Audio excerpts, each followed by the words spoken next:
How's it? Today is Monday, October 30th. Your boy is reloading. Today was interesting because last week I did my sort of deload, sort of not. I feel really a lot better than I did last week as far as my aches and pains go on my body. I don't know if I would say that I'm 100%, but I feel like I could lift a lot heavier today than I did last week Monday. And that's, I guess, a sign of a positive deload. Today was interesting because I did doubles. I did 4 doubles at 93. And, last time I was doing snatch work, I was doing triples at 90, and then I missed my 95s, I think. Honestly, I don't even remember. I kind of shut it out of my memory just because I started feeling so poorly and my body was achy and all these things, so I didn't want to harp on whether or not I was able to do them in the past.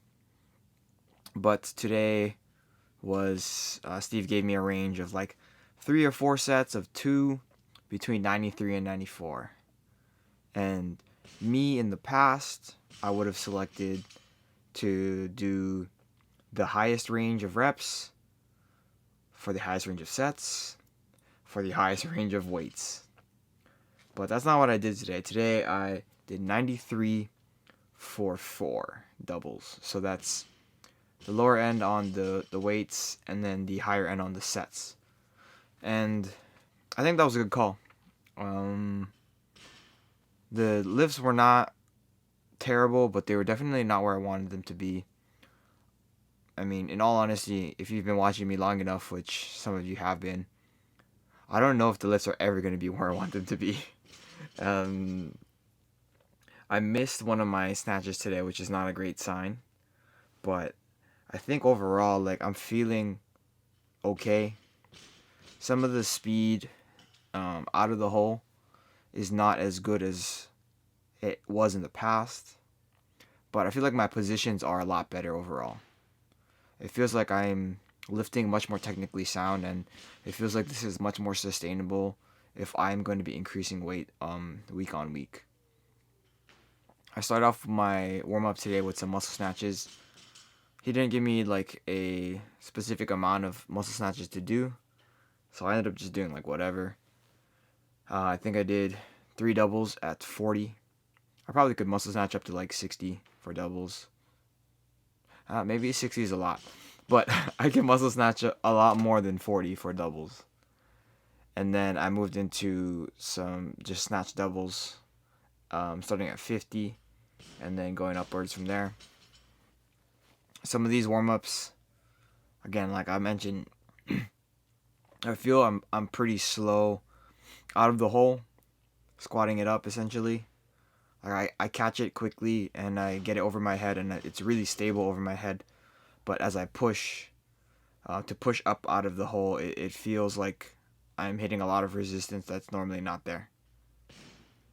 I don't know if that's a fatigue thing or positioning thing, but I'd rather have it be that way than have it be messed up at the beginning, which has been has happened in the past.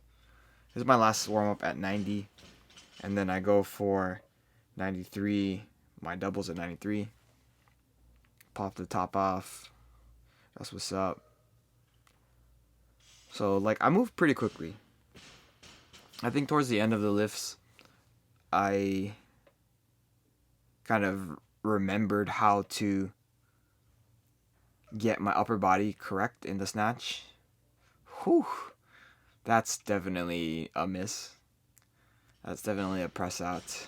But towards the end, I think I am focusing on both pulling my elbows high and keeping my wrists cocked down, or my lifting with my wrists like Lasha. Lift like Lasha. I mean, I've never heard that from anybody other than me. So I'm coining that term. I've been saying that for years at this point. This is the fail right here on the second rep on the second set. So like it feels like my turnover is a lot slower. Also, I ripped my wrist wrap on that first rep. I don't know if you remember me looking at my wrist wrap, but the material on it just ripped, which is honestly crazy to me. It's like 100% cotton and like really thick. So I'm probably gonna need a new pair of those soon.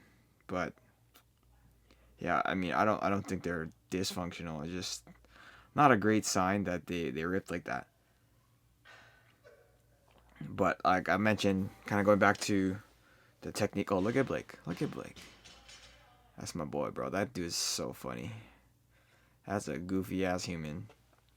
But going back to like the technique thing here, um, if I'm pulling with my wrists, this is kind of what I was thinking about at the beginning of the lifting because last I think 2 weeks ago, I was able to execute pretty well and keep the bar close with kind of pulling with my wrists.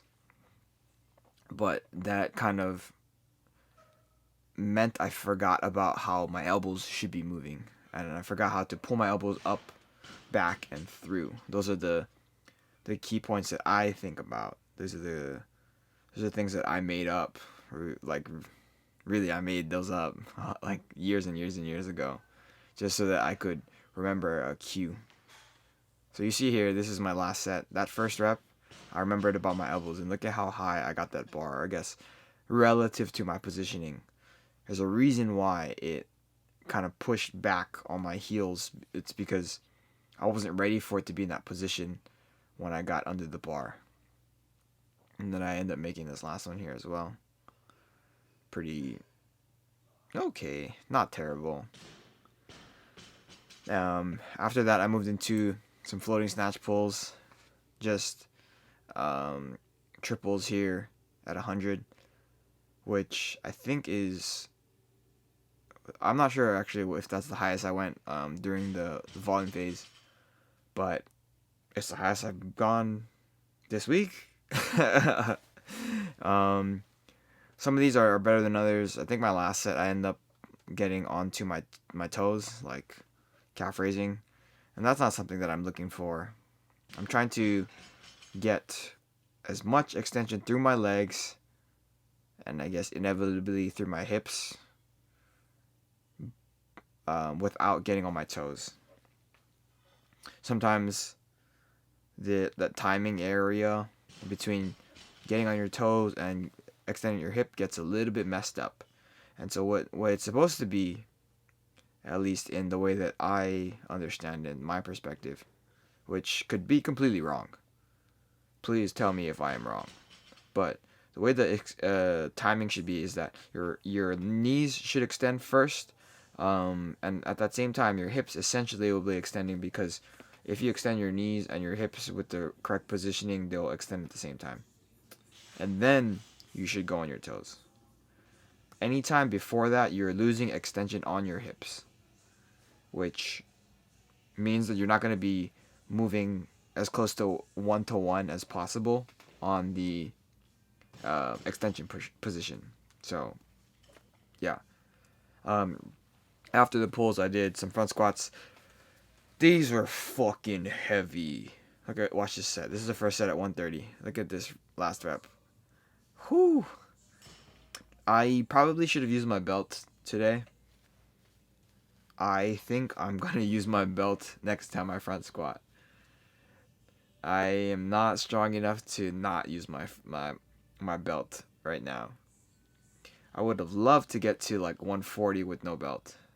But look at how hard these third reps are on all these sets.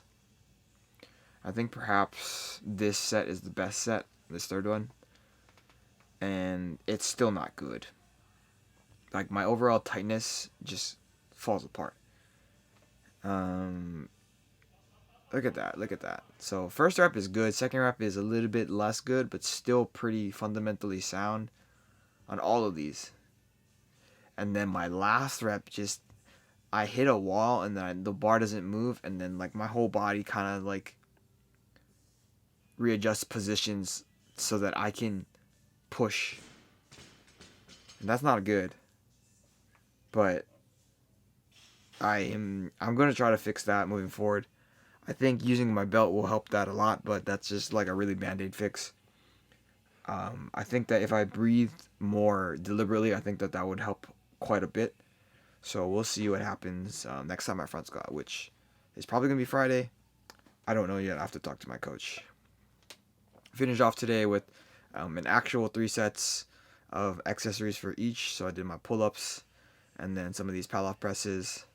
Usually I only do the 1 set because I don't have time, but I managed my time better today because I woke up at a reasonable time and I stayed awake and I got to the gym at a reasonable time, and my sleep schedule is still not fixed, but it is a lot better than Friday and Saturday was. Like, absolutely. So, yeah, that's it for today. Thank you for watching. Shoots.